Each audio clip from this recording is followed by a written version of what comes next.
Bob Brill. He's Erik Kramer. Welcome to Kramer and Brill, an NFL podcast and videocast. Each week, we take a look at what's going on in the NFL, and during the season, we analyze your fantasy picks. Now, this week, we're taking a look at who you may draft and what's going on in your upcoming fantasy draft, and what's happening to date in the preseason.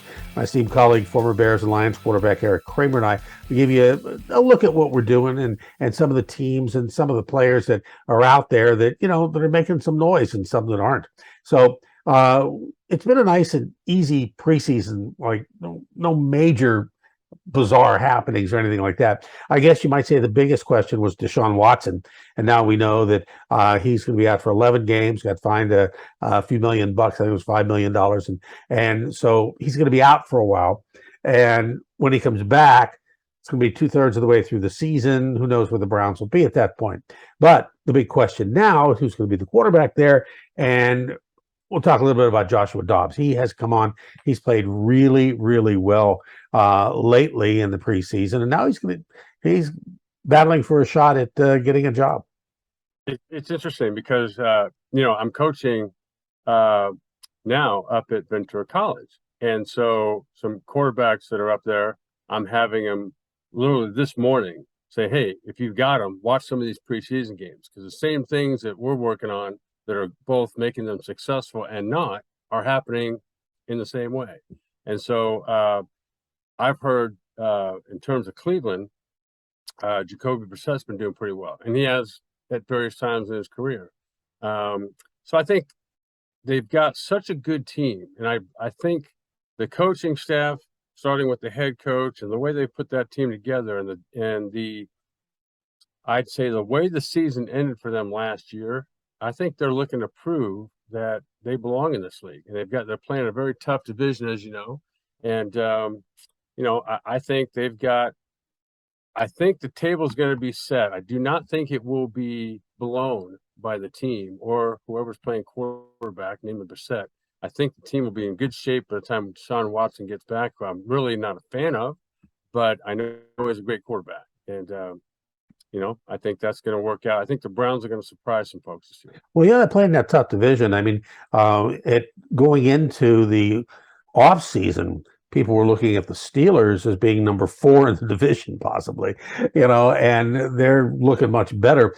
And let me get back to Joshua Dobbs a little bit. The thing I like about Dobbs, and I mean, it's always been talked about his intelligence. He really is like a rocket scientist. I mean, that is the career that he trained for, what he went to school for.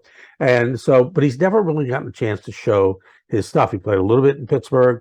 They traded him, got cut. Steelers re-signed him. He never got to play again. I think it happened like 2 or 3 times. And now he's there in Cleveland. It's interesting that if Brissett doesn't work out, he's going to get a shot to play in that division against the team that brought him along. And I think it's going to be an interesting thing for the Browns. I like Brissett, because he's had some experience. He's actually, when he was with Indianapolis, had a couple of strong years, and after Peyton Manning retired. So I think it's going to be an interesting situation there. Kenny Pickett has been the story in Pittsburgh. Mike Tomlin is not committed to a starter, but he's been hard-pressed not to highly consider the rookie over Mitch Trubisky. And while I don't think he'll win the job, Mason Rudolph is making a great case for himself there. He's looking really good. What are your thoughts? I loved Kenny Pickett in college. I thought he looked amazing, and I think he's going to be amazing in the NFL, whether he starts day 1 or day 3 or game. I mean, I think the sky's the limit with him. And my feeling is Trubisky is one of those people that's really got something to prove. And you can tell that by the comments he's made, almost like he enjoyed heaping on Nagy, which I agree with. I think Nagy was terrible, but I also think Trubisky was terrible. And as we've talked about in the past, until his fundamentals get right, I think it's going to be hard for him to be consistent and hit open people when they're open. I really do think, like you, Mason Rudolph is turned some heads while he's had the chance, and I think he's kind of coming into his own in terms of he's been around now for a few years, and who knows? He could find himself in a situation, as you just mentioned, with Josh Dobbs. where he steps in and, who knows, comes in for a game or two, and that two turns into 4 or 5.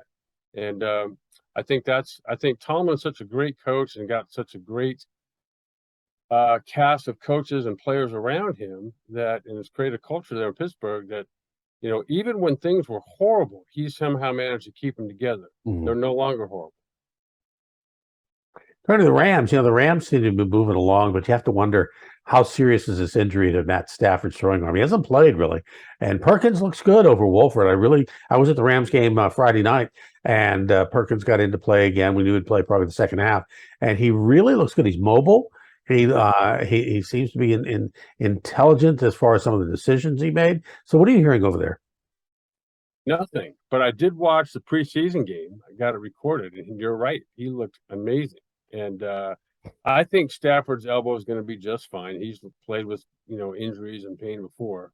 And I just think because he played in Detroit for so long, didn't get the respect he deserved. And what impressed me about Stafford last year is the tail end of the season, he did start making some very poor decisions and bad things were happening. And it was almost like not only LA, but everyone's like, see, I told you it was him all along. And no, it wasn't. And I believe that he's going to be great again. I think their team's going to be great again.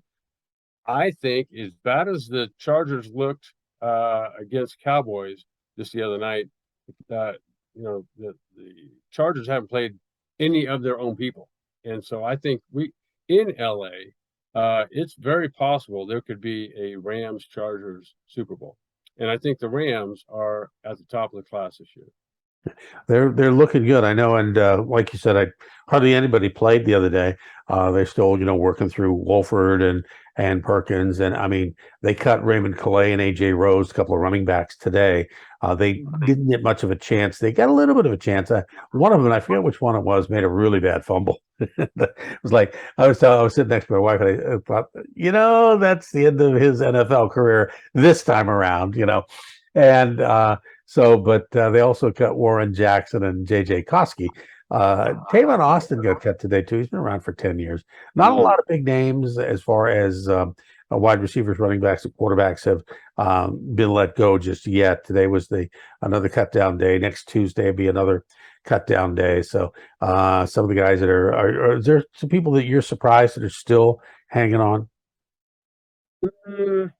No, I as long as we're on the subject of people doing well, I think the Bears, to me, defensively, they look rock solid. And again, they haven't played a lot of their players either.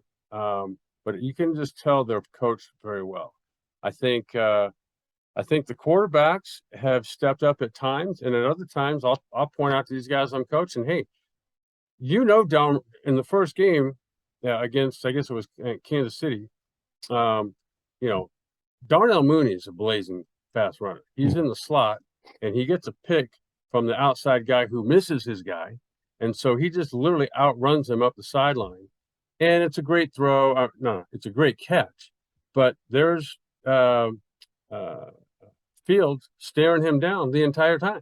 And he had a receiver on the other side run up the seam. He could have looked the safety right over to him, and that could have been a walk-in touchdown. So I know that he's got some room to grow, and he is.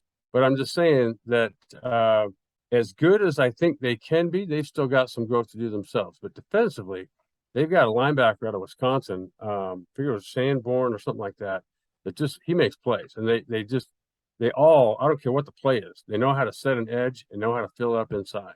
And that's a team I think that's going to surprise some folks. I also think the Raiders. I think this time around for Josh McDaniels, just watching them just in the last, I don't know, half a quarter from their last game, they just look, I don't care who's in there, they look like they know what they're doing. And I think that's unlike his first go around with Denver, where he was just first time on as a head coach. I think in life, you learn more from failure than you do success. Mm-hmm. And I just think he's much better prepared this time around. And the team he's got around him, not around him, but to play for him, I think are exceptional. Now, there's one player that kind of stood out. I watched last week, and he's not going to be the end all be all just yet because there's somebody in front of him, but they may go to two tight ends a lot. And that's Isaiah Likely, the tight end, fourth round pick by Baltimore out of Coastal Carolina. He's looking really good. And tight ends do really well in the Baltimore system for a lot of reasons. I'm surprised they don't carry 6 tight ends. I know. Yeah. And I mean, Mark Andrews spent some time on the injury list last year. So, and Likely as a rookie just looks really, really good. And I think, if you're in a dynasty league, you're possibly, you should look seriously at him. And I mean, not first round, certainly, but maybe second to third round, somewhere in there, because I don't think he's going to be on the board very long. But as far as a standard league, he'd be way down the list. But mainly because Andrews could get hurt at any time. I mean, Andrews is a new young chicken, but he's solid and he plays hurt. And but last year he sat out some games, and I think that Isaiah Likely is just a real solid comer, and I think he's going to be in that mold of George. I can't think of his name. George Kittle. George Kittle, yeah. And some of the other really good tight ends out there. So, and like you said, the Jackson likes to dump that off to the tight ends because they're out there. So, all right. Well, you got anything more? The last thing I'll say on this is I'm wearing my Detroit Lions. I was going to mention that. I saw that. This is the new hot team this year, man. I think they're going to surprise quite a few folks. And from what I hear, Jared Goff's looking fantastic, and they've got some talent in that team. And I think that, just looking at their coaching staff, they've got the most former players on there. They all seem hungry, and I think the players, saw a spark at the end of the season that they deserve to see, that they earned. And so I think coming into this year, they're going to make a big jump as well. Okay, let me ask you this. I've got a decision to make. There are two different positions, but I got to cut 12. I can only keep 11 players. TJ Hawkinson or Gabriel Davis of Buffalo, the wide receiver. Who do I keep? Yeah. I know you like Hawkinson. I'd hate to cut either one, but I got to think that with the leaps that Hawkinson makes year to year anyway, and now I think with Goff settled in this year and also has something to prove because he wasn't, it wasn't his choice to go there. And I think the way he got ran out of town here in LA and answering for that Super Bowl still haunts him. And I think he's, I think that combination is going to do some special things. All right. Yeah, I'll seriously consider that. It's probably the way I'm going. Doing this, right? Yeah, it's probably the way I'm going, So, all right, that'll do it for another edition of Kramer and Brill. Don't forget to join us next time, wherever you get your shows, and on my Bob Brill YouTube channel. For my friend and colleague, Erik Kramer, we'll see you next time.